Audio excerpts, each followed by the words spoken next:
Bonjour tout le monde et bienvenue dans le Bureau du coach, émission à laquelle vous apprenez beaucoup plus en profondeur vos collaborateurs et non pas sur leur opinion hockey nécessairement, mais vraiment sur tous les aspects qui les englobent, que ce soit sur leur vie, sur d'autres sports. Pour vrai, vous allez voir, c'est vraiment très intéressant. Et on reçoit un invité pour le moins très coloré aujourd'hui, reconnu pour ses opinions sur TikTok, sur ses avis dans d'autres sports aussi. Très grand fan des Blue Jackets de Columbus. Je suis très content de le recevoir dans mon bureau. On reçoit Sam, le gérant d'estrade.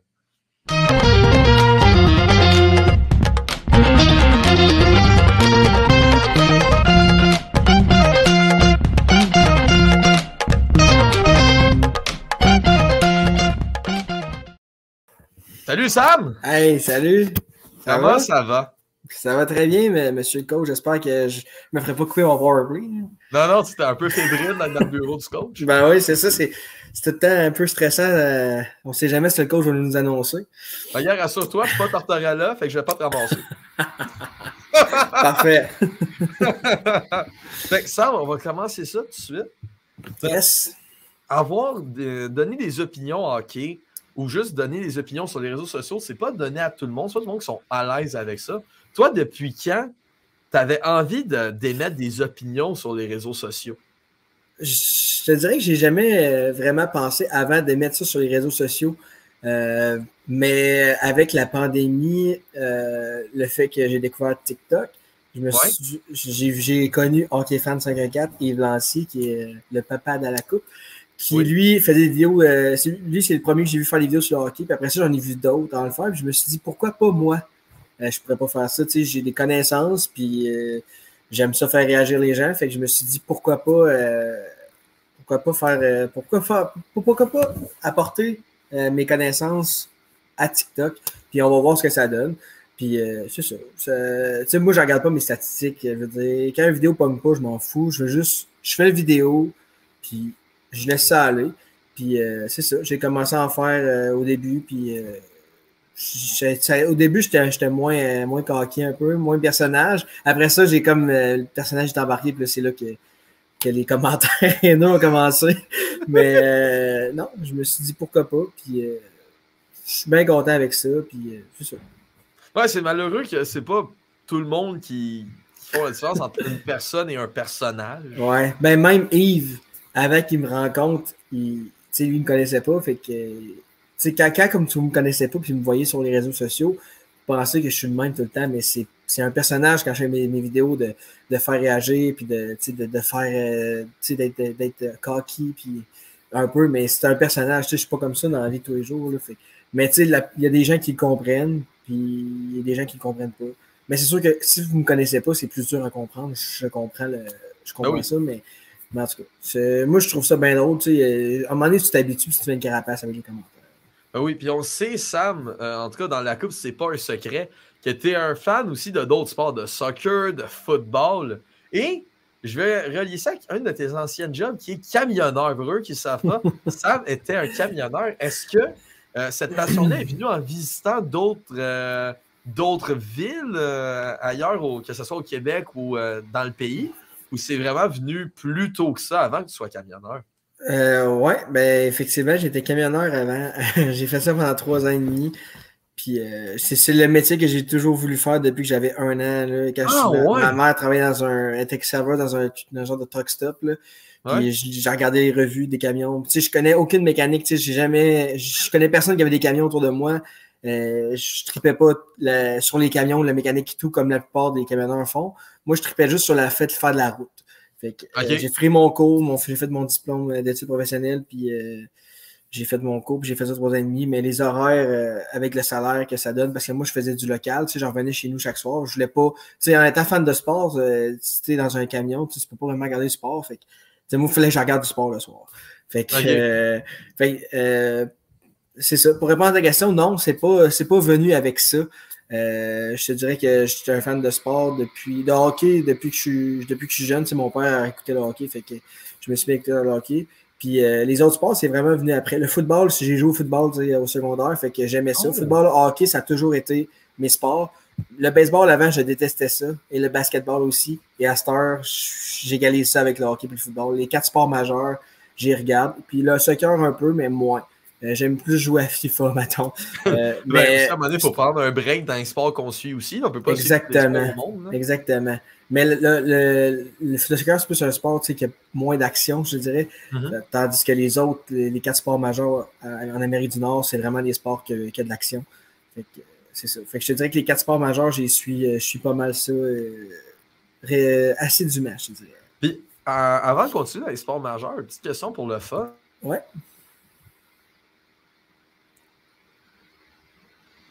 Le micro est coupé. Ouais, c'est ça. J'ai dit, c'est un muet. Ouais, ben c'est ça. On va recommencer la question. Ouais, vas-y. Les joies du direct. Oh, en même temps. Wow! On est connectés. Oui. La distance que tu as fait le plus loin en étant camionneur, c'était où pour le fun? Ah, ben comme je faisais du local, je suis pas allé très loin. Je suis allé plus loin en auto avec mon auto qu'avec un camion. Je suis allé en Ontario. Je pense qu'une fois, je suis allé dans le bout de Toronto. J'avais un truck avec un lit dedans, mais c'était un voyage. Mais Toronto, je suis allé en auto. Puis, mais le plus loin que je suis allé en auto à date, c'est Chicago. Que, oh wow! C'est-tu pour une raison sportive? Ou... Oui. Ben, c'est toujours ça. Je suis allé voir les Cubs cet été. Oh wow! J'arrive de là. Cet été au mois d'août. Moi et ma copine, on est allés à Chicago. On est allé visiter cette superbe ville-là. Puis on est allé voir les Cubs à Chicago. Puis on est aussi allé voir les Brewers à Milwaukee. Milwaukee, Chicago, c'est 1h15 de route à peu près. Fait qu'on est allé voir une auto. On est allé en avion, mais on est revenu en auto parce que notre vol avait été changé. Fait mais aussi, je suis aussi allé à Columbus en auto, puis à Philadelphie en autobus. Aussi. À Columbus, pour aller voir tes fameux Blue Jackets et les Buckeyes aussi. On va y revenir plus tard. J'ai bien hâte de t'entendre parler de cette triplette et de ton amour pour les Jackets. Pour ce qui est de ton amour footballistique, on va parler dans ce cas-là des Broncos. Yes. Toi qui es grand fan des Broncos, on l'a vu sur tes réseaux cette semaine, du moins pour les gens qui vont regarder ça plus tard. L'arrivée de Sean Payton avec les Broncos, sur une échelle de 0 à 10, t'es content? À 15. À 15? À 15? Ben, à 15, je suis content, mais tu sais, ça veut rien dire que ça veut pas dire qu'ils vont être bons. Mais on a vu cette année avec les Broncos que le coach a vraiment une partie intégrante d'une équipe de football, surtout. Cette année, le nouveau coach qu'on avait n'était même pas capable d'appeler des temps d'arrêt quand c'était le temps. Il est parti, les 2 dernières games, ça a été les 2 meilleures games de Russell Wilson. On a vu le vrai Russell dans les 2 derniers matchs. Je pense que Sean Payton a toutes les qualités. Si ça marche pas avec Sean Payton, Russell, ben c'est fini. Là. Mais je pense que Sean Payton veut que ça marche puis il croit en lui. Fait que j'ai vraiment hâte de voir. Mais tu parlais de TikTok. J'ai aussi une page de football. ouais! TikTok. Oui, j'ai une page de football, j'ai une page de baseball.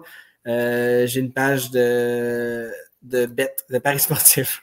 Fait que j'ai 4 pages mais tu sais, je les utilise pas trop souvent parce que c'est dur avec, tu sais, je travaille et puis j'écoute du sport, fait que j'ai pas tout le temps de temps, mais quand il y a des breaking news, des fois, je vais faire des vidéos là-dessus puis garder le gérant d'estrade pour vraiment le hockey, maintenant. OK, c'est bon. Donc, admettons, pour les autres sports, tu gardes un peu moins ton personnage. Tu vas vraiment avec tes... Non, je le garde. OK, tu le gardes. Ouais. OK, c'est bon. Moi, ce que j'ai retenu, c'est le fait que le basket et le baseball, t'aimais vraiment pas ça. Puis aujourd'hui, t'es un grand fan. D'après, tu descends même à Chicago puis Milwaukee pour aller voir du baseball. C'est quoi qui a tourné la switch? Ben, je te dirais que dans les deux sports, c'est la même affaire, que c'est le même déclic qui s'est fait. C'est que le baseball, je trouvais ça plate, je trouvais ça long. Puis, ou le basket aussi, je trouvais ça plate, je trouvais, il y a tout le temps. Mais quand tu te mets à chercher ce qui se passe dans ce sport-là, à comprendre les règlements, à comprendre les stratégies, vraiment, le baseball, je me suis dit, c'est un des plus beaux sports qui existent parce que c'est un sport que tu peux aller regarder avec tes amis, tu peux jaser, prendre une bière, tu regardes ça, il fait beau. Les stades sont magnifiques, il y a une ambiance, les hot dogs, tu as tout ce qui est bon, puis tu as du sport professionnel avec toi. Mais c'est ça. Le baseball, moi, je me suis rendu compte que c'était un des sports qui a le plus de stratégie parce que, tu sais, quand il y a un lanceur gaucher qui arrive contre un frappeur droitier, ben là, c'est rien que des statistiques avancées qu'il y a là-dedans. Là. Le gars, il est pas bon contre des fastballs, il est bon contre il est pas capable de frapper une courbe. Mais tu sais, à chaque frappeur qui arrive, c'est différent. Parce que le gars, chaque joueur a ses forces et ses faiblesses. Puis s'il est gaucher, s'il est droitier, ça change tout. Quand le gars il veut voler un but, si le lanceur, des fois, il met son doigt hors dehors de sa mitaine, ça veut dire que le gars va lancer une fastball. Des fois, c'est juste des affaires comme ça, fait qu'ils font des signaux. C'est des affaires que tu penses pas, mais c'est sûr que c'est pas le sport le plus excitant de baseball. Souvent arrêté, c'est quand même assez long, mais moi, j'aime le fait que c'est stratégique, puis j'aime le fait que c'est un magnifique sport. Mais enfin, pour le basket, je comprenais pas tout, mais un match de basket, c'est impressionnant. Là. Au début, moi, je pensais que les gars il manquait pas de points, mais finalement, il en manque beaucoup des tirs dans une game. Là, souvent, c'est des séquences de 8-0 des fois là, en 2 minutes. Fait que c'est sûr que les séries des Raptors en 2019 c'est pas mal ça qui m'a fait embarquer dans le basket. Là. Je regardais pas ça tant que ça avant, mais là, c'est sûr que ce run-là, j'ai regardé avec mes amis qu'on regardait jamais le basket, puis on avait des émotions, puis tout. Fait que c'est sûr que c'est ça qui a été le déclic, là, je te dirais. Puis les Blue Jays en 2014, je crois qu'ils sont allés en série avec le fameux bat flip de José Bautista. Ouais, avec des gars comme Edwin Encarnacion, avec des gars comme Troy Tulowitzki. C'était magique ce moment-là. Fait que c'est les deux déclics de chaque sport. En 2019, le basket, puis en 2014, le baseball. Fait que là, je te dirais que je suis pas mal fermé pour les autres sports. J'ai plus de temps. Là. Parce que là, pour le soccer de temps en temps. Ouais, ben le soccer, j'aime beaucoup la Coupe du Monde. Je regarde la Coupe du Monde, l'Euro. J'aime les compétitions internationales. Les gars, j'ai l'impression qu'ils se forcent plus parce que c'est leur pays et tout. Mais je dis pas non à une game de la Première Ligue ou de la Ligue des Champions une fois de temps en temps. Mais c'est sûr que le soccer, c'est pas mon dada, puis ça le deviendra jamais. Je suis capable de regarder, mais je dirais que les 4 sports majeurs, je suis déjà loadé. Oui, c'est ça. Surtout quand tu regardes beaucoup de sports comme toi, c'est sûr que tu es loadé. Et là, on sait, ça paraît, tu es un fan des Blue Jackets, je pense qu'on le voit. Tu es un fan des Broncos. Est-ce que, puis déjà, les Broncos, il n'y a pas d'équipe au Canada, donc il faut prendre une équipe américaine. Mais dans le cas du basket et du baseball, est-ce que tu es un fan des équipes canadiennes ou t'aimes les équipes de l'Ohio?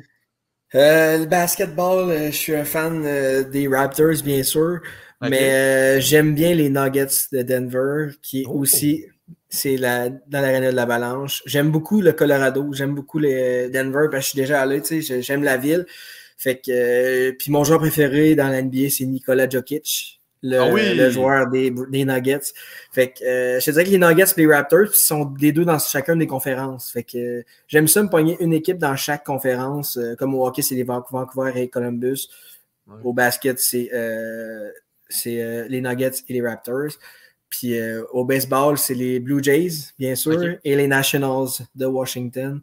Les anciens expos, c'est pour ça que quand ils sont partis, je savais que c'était Washington qui avait remplacé les expos, fait que je me disais, je vais les suivre, mais tu sais, du coin de l'œil, puis j'étais pas fan, parce que je connaissais pas ça, mais en 2014, j'ai vraiment commencé à être fan des Nationals, puis ils ont gagné la Série mondiale en 2019, fait que mon équipe de basket a gagné, et mon équipe de baseball a gagné en 2019 le championnat.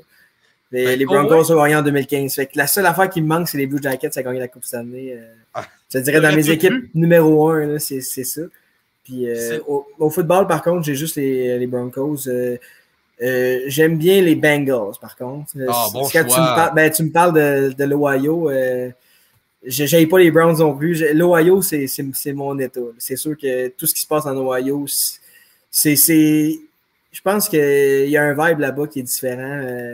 Je sais pas, c'est sûr que j'étais un fan des Blue Jackets, fait qu'en allant là, je suis comme vendu, mais j'ai des amis qui sont allés aussi à Columbus au mois d'octobre, puis ils sont en amour avec l'Ohio, eux autres aussi. Fait que c'est ça. Mais là, tu me parlais de ton amour pour Columbus. Déjà là, ça vient d'où cet amour-là? Ça a parti je crois que c'était en 2006. Les Blue Jackets jouent contre des Canadiens. Je me rappelle pas de l'année puis de la game exactement, parce que ça fait vraiment longtemps, mais je sais que les Blue Jackets jouent contre les Canadiens, puis c'était comme 2-0 pour le Canadien. Puis là, moi, mon père déteste les Canadiens. C'est un fan des Nordiques. Puis de l'Avalanche maintenant, parce que sont déménagés au Colorado. Ouais. Mais il détestait, fait que je ne pouvais pas prendre mon Canadien. Fait que là, on était comme fâchés de regarder la game, puis ils perdaient 2-0. Puis je connaissais pas cette équipe-là, parce que ils sont arrivés en 2000. Fait que ça faisait 6 ans. Puis le hockey, la télé, c'était pas tant accessible. Fait que les Blue Jackets, on n'entendait pas parler. Puis on n'entend pas plus parler tant que ça, mais je veux dire, là, au moins, si tu veux les regarder, tu as des possibilités. Ouais. Fait que là, Blue Jackets ont finalement gagné la game 3-2. Fait que je me suis dit, c'est quoi cette équipe-là, papa? Puis il m'a dit ça, c'est les Blue Jackets. Fait que là, c'est dit, bon, ben ça, c'est mon équipe. Oh wow, ok, c'est juste arrivé. C'est depuis ce temps-là, ouais. Puis après ça, j'ai commencé à faire des recherches sur l'équipe. Puis là, c'est là que j'ai découvert mon joueur préféré, Rick Nash. Mon idole de jeunesse, Rick Nash. C'est là que j'ai découvert que j'ai commencé à suivre vraiment le hockey. Puis c'est ça. Fait que c'est de là que ça a parti l'amour des Blue Jackets de Columbus. Justement, de Rick Nash avec... Non, c'est vrai. Ça aurait été... ça aurait été excellent. Ben, je l'ai vu de quand même proche, parce que quand il s'est fait retirer son gilet à Columbus, j'étais là. Non! Ouais, je suis allé... En fond, je suis allé 2 fois cette année à Columbus. Je suis allé au mois de mars 2022. Ils ont retiré le gilet. Puis je suis allé aussi, au mois d'octobre dernier, en octobre 2022. Fait que je suis allé 2 fois à Columbus dans la même année. Une fois pour le retrait de Rick Nash. Je peux pas manquer ça. Je suis allé avec ma copine. Ma copine adore ça, les événements sportifs, puis visiter les États-Unis. Fait que je suis chanceux de l'avoir, sérieux. Mais c'était magique. Pour vrai, j'ai versé... Il y avait sûrement quelqu'un qui épluchait des oignons dans l'aréna parce que j'avais les larmes aux yeux. Parle-moi donc de ces 2 voyages-là. Je me souviens que tu en avais un, je pense que tu parles de cela dans le mois d'octobre. Où est-ce que tu étais allé voir les Buckeyes? Où est-ce qu'ils jouaient? Et le soir, tu étais allé voir Columbus contre l'équipe que t'aimes de tout cœur, les Penguins de Pittsburgh. Déjà, c'est une question en 2 temps. Premièrement, je veux que tu me parles de d'où vient cette haine pour les Pingouins. Et deuxièmement, parle-moi du trip que tu as vécu en faisant ce voyage-là. Ben, je vais commencer par le premier. Quand je suis allé voir pour le semestre, ben, c'est à cause du retrait du gilet, on est allé là. Mais on est allé voir la game du vendredi aussi. Ils jouaient un back-to-back à domicile, fait qu'ils jouaient contre les Kings. On a atterri à Columbus à 3h30. On est allé à l'hôtel, puis on a acheté nos billets sur le fly contre les Kings. On était quand même assez haut. Fait que là, ils ont perdu 4-3 en prolongation. Mais il y avait score en prolongation, mais le but était refusé à cause de hors-jeu. J'avais comme vécu la victoire, mais après ça, j'ai vécu la défaite. Puis le lendemain, ils jouaient contre Boston pour le retrait de Rick Nash parce que c'est Nick Foligno était là aussi pour les Bruins. Puis c'était vraiment c'est la deuxième fois que je voyais un gilet retiré. J'étais là quand Patrick Roy s'est fait retirer son gilet pour les Canadiens. Wow. Mais ouais, c'était émouvant. C'est le premier. C'était le seul joueur des Blue Jackets qui sont été retirés. Puis c'est aussi, quand ils ont monté le gilet, il était à côté de la bannière du gardien des Blue Jackets qui était décédé, Mathis Kevienieks. Ouais. Il disait que je était content d'être à côté de Mathis en haut. Les émotions ont monté. Là. Mais ouais, ça c'était le premier trip. Ils ont perdu 5-4 en fusillade ce match-là. Aïe! Mais ils ont scoré, il restait 1 seconde pour créer l'égalité. C'est le moment le plus intense que j'ai vu de ma vie. Là. À 1 seconde, tout le monde était debout. Voracek, il lance la ligne bleue, un tir anodin, puis ça rentre. Le gars à côté de moi, il m'a sauté d'un bras. Je connaissais pas.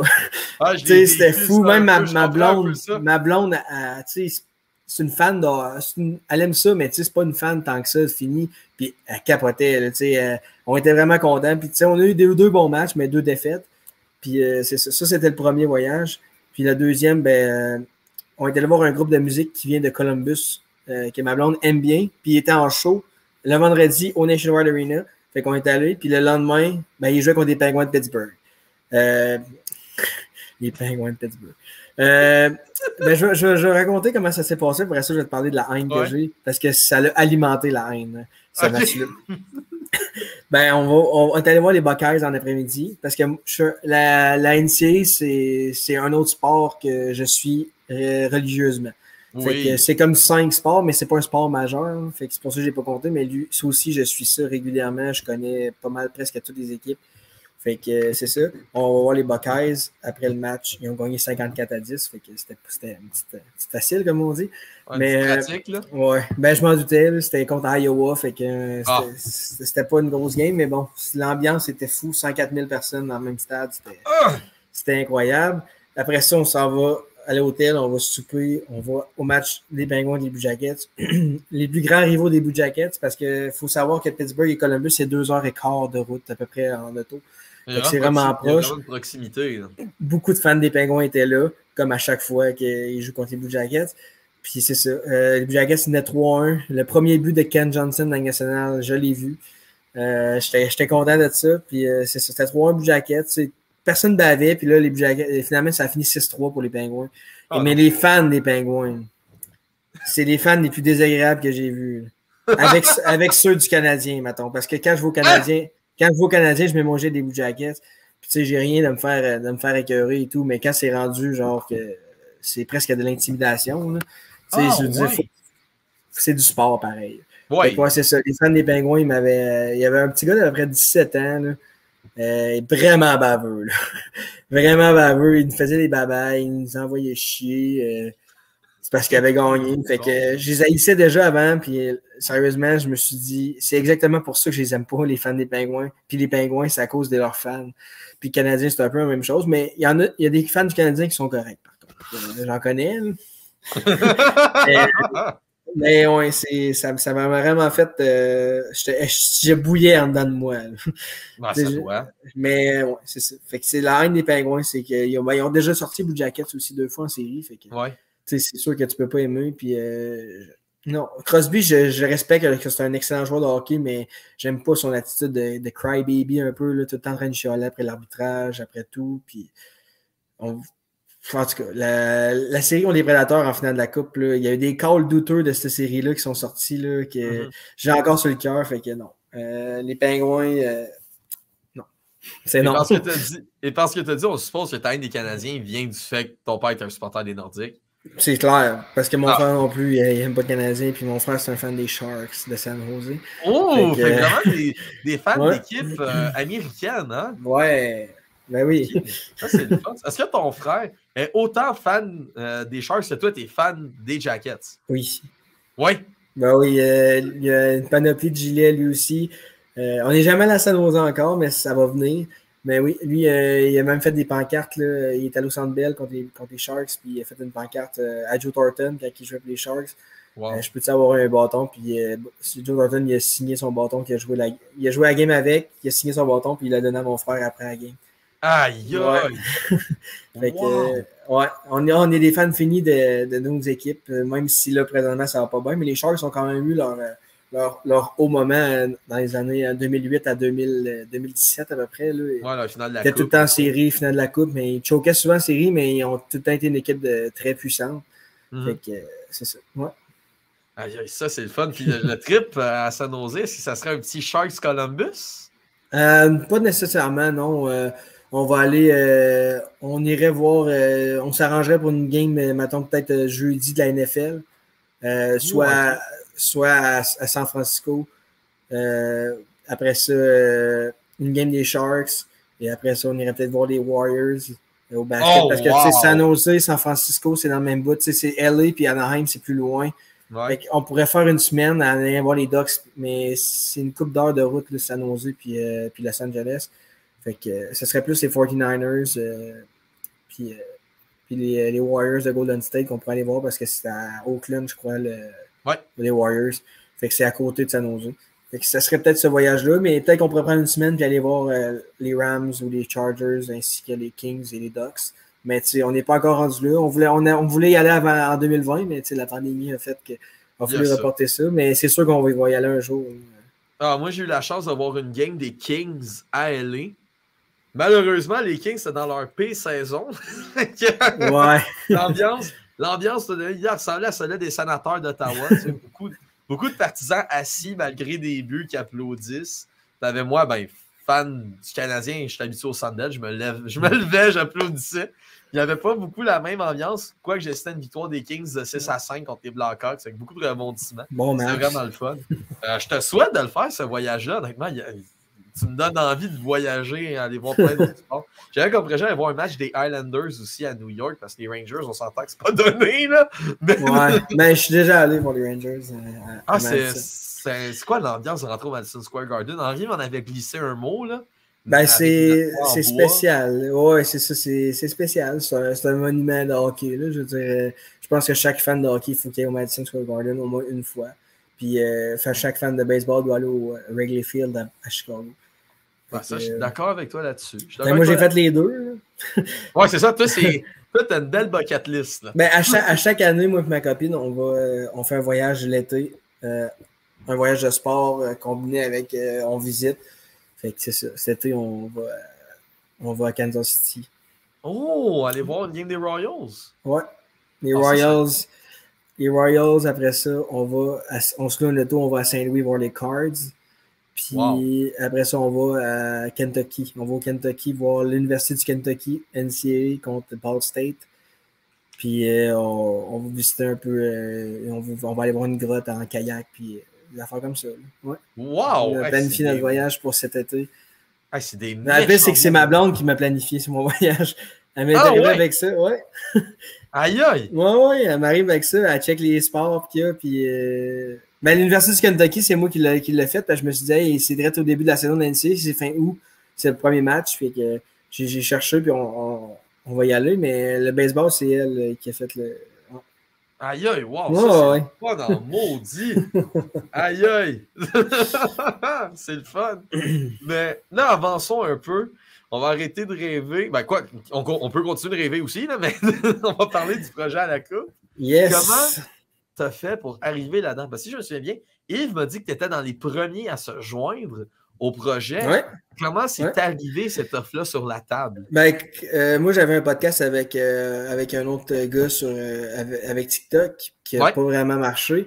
Fait que moi, quand Yves a commencé, j'étais avec lui. Fait que c'était correct. À un moment donné, Yves voulait m'inviter à son podcast, à la coupe, avec Coach Gagnon, que je connaissais aussi parce qu'on s'en avait déjà parlé à cause de TikTok. Mais il m'est arrivé que là, quand j'ai écrit que mon projet est mort avec l'autre personne, j'ai écrit en privé, j'ai dit si jamais tu veux un collaborateur ou whatever, je veux faire un podcast, je veux faire partie de l'équipe. Et que, il m'a dit je te parle. Fait que finalement, on a commencé à faire des podcasts, j'étais collaborateur au podcast. Et ensuite, c'est ça. Ben là, l'équipe a grandi. Malheureusement, Andy est arrivé. Mais non, l'équipe est formidable. Puis après ça, le site internet est arrivé avec les chroniques. J'ai fait une couple de chroniques que j'ai écrites. Ouais, j'ai écrit 4-5 chroniques, je pense, depuis le début. Mais ça, c'est quelque chose que je voudrais continuer à faire. Ça me sort de ma zone de confort pas mal. Fait que c'est ça. Puis c'est ça. Je suis bien content de faire partie du magnifique projet à la Coupe. Puis, est-ce que les objectifs de la saison 1, tu t'attendais à ce qu'en une saison, en comptant la saison 2 en ce moment même, ça aurait autant pris d'ampleur que ça? Ben non, mais comme je l'ai dit, moi, j'étais arrivé au début. Là. Fait que au début, il y avait comme moi, il y avait Coach, il y avait Yves. Après ça, je pense que Anto Saint-Amand est arrivé. Je me rappelle pas il y avait Anto, bien sûr, Anto Cyr. Oui, mais lui, je ne le connaissais pas pantoute parce que c'était comme le gars de technique. Mais après ça, il y avait Émile qui est arrivé. On s'en est quand même une petite gang. Puis après ça, il y a eu des arrivées et des départs. Mais là, on est vraiment rendu. Si tu m'avais dit qu'il y a un an, mettons, jour pour jour, on est allé être genre une quinzaine, je te dirais que sérieusement, je t'aurais pas cru, je t'aurais dit, ben là, on va piger, c'est quoi? Mais non, mais c'est du monde. On est du monde de partout au Québec, puis on est pas des connaisseurs, mais des passionnés. Des passionnés de hockey, puis tu sais, souvent, on a des amis proches, comme nous, mes amis proches, ils aiment le hockey, mais c'est pas des passionnés comme moi, je suis. Fait que je suis content d'avoir d'autres personnes qui me comprennent dans ma maladie, mettons. Ouais, c'est ça. Parce que, tu sais, on va se le dire, dans la conversion à la coupe, il n'y a pas... si est actif pendant le jour, mettons, entre 9h puis, mettons, 10h le soir, s'il n'y a pas 2 heures sans que personne ne dise quoi, là, il y a tout le temps quelque chose, du monde qui s'astine, du monde qui met des débats, des questions, on parle d'un sujet. Fait que, tu sais, je trouve ça enrichissant quand même tu sais, oui, des fois, on n'est pas d'accord avec les autres, mais ça finit tout le temps qu'on s'aime au final, puis c'est comme une mini-famille, je dirais, puis ça, c'est spécial. Ben, c'est assez plaisant. Puis, est-ce que tu t'attendais à avoir une expansion aussi grosse? Ça, évidemment, je fais notion de NDS, mais il y a eu d'autres ajouts. Je parle de Garde Saint-Pierre. Il y a eu d'autres ajouts aussi depuis le début de la saison 2. Est-ce que tu t'attendais à ce qu'en un début de saison à la Coupe rentre avec énormément de nouveaux effectifs?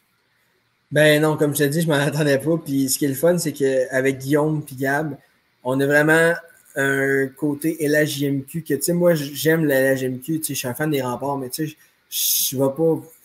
J'écoute pas toutes les games de la LHJMQ parce que j'écoute trop de sport déjà. Fait que, tu sais, je suis ça du coin de l'œil, je regarde les statistiques, je regarde les scores, mais avec eux, on a comme vraiment un pied à terre avec la LHJMQ. C'est des connaisseurs. Ils nous amènent des connaissances, des faits, des nouvelles, des entrevues. Puis ça, c'est des affaires que même moi, je connais pas les joueurs de la GMQ, puis je trouve ça intéressant. T'sais, au départ, moi, puis c'était juste la Ligue nationale, c'était canadien, c'était la Ligue nationale, mais là, on a comme des branches.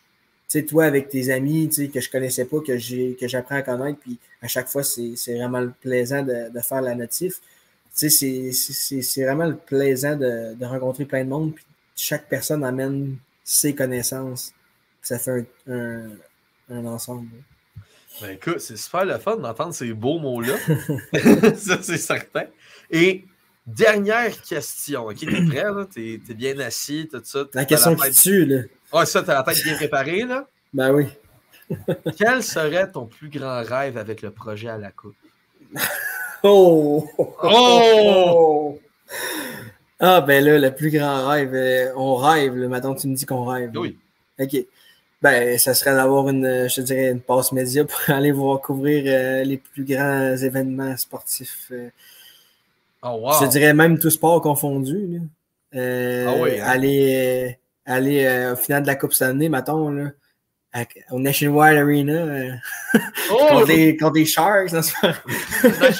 Non, mais juste, je pense que je dirais que le plus grand rêve, ce serait ça, mais juste aller sur la galerie de presse, mettons, une game de saison régulière, ça serait déjà hors de prix pour moi là, de vivre un événement comme ça pour un média. Surtout que à la Coupe, ce que j'aime, c'est que on n'a pas d'études en journalisme, on n'est pas allé à l'université pour moi, ben, en tout cas, moi, j'ai pas fait ça, je sais qu'il y en a qui le font, là, mais moi, j'ai pas fait ça. Fait que pour moi, un petit gars qui a un secondaire 5 puis un DEP, pouvoir faire travailler un peu comme dans le monde des grands, parce que on fait la même affaire que les autres médias, c'est juste qu'on est moins connus, là, puis on a moins de visibilité, c'est la seule affaire. Fait que je trouve que ça envoie un message aux gens que c'est pas parce que tu n'es pas allé à l'école que tu peux pas aller faire de quoi de grand exact, parce que on fait la même chose, puis nos connaissances sont autant, sinon meilleures que ceux qui sont à TV le soir. Là. Fait que je trouve ça le fun, puis c'est ça, moi, je suis heureux dans ce que la Coupe est présentement, mais c'est sûr qu'on peut rêver. Ben oui, je suis d'accord avec toi. Je peux même te rejoindre là-dessus parce qu'il y en a plusieurs qui ne le savent pas. Mais moi aussi, j'ai juste un secondaire 5 et j'ai été diplômé à l'école Prométhée. C'est comme une école de perfectionnement, on pourrait dire. Donc, tu sais, j'ai lâché le cégep, jamais à l'université. Oui, je suis d'accord avec toi là-dessus. On fait la même chose que certains médias qui représentent un sac bleu. Puis, puis on fait d'autres choses aussi. Mais tu sais, on fait la même chose qu'eux. C'est juste que, comme tu dis, on a moins de visibilité. Puis on parle d'un rêve, mais des rêves, des fois, ça peut se réaliser aussi. Hein? On ne sait jamais. Ben, ça c'est sûr. Tout est possible. Tout est possible dans la vie. L'important, c'est d'y croire. Exactement. Puis je pense que tu vas être d'accord avec moi si je te dis, avec l'équipe qu'on a, tout est possible pour vrai. Ben, avec l'expansion qu'on a eue, puis comment on est en train de monter, je veux dire, sky is the limit. Là. On a vraiment une belle équipe, puis je pense que le meilleur est à venir. Ben écoute, merci beaucoup, Sam, d'être passé dans le bureau. Ça fait plaisir, coach. Moins fébrile. Je peux te jouer à la pointe pareil, c'est Powerplay? Oui, je te sens pas. Tu peux jouer sans pointe au Powerplay. Si parfait. On va prendre la place à l'aîné. Oui, c'est ça. Pas trop stressant d'avoir passé dans le bureau. Ben, au début, c'est stressant, mais là, tu m'as mis à l'aise. Hein? Qu'est-ce que... Oh, parfait, ça. C'était Loïc Salvaille accompagné de Sam, le gérant d'estrade. Passez une excellente journée, tout le monde. Salut.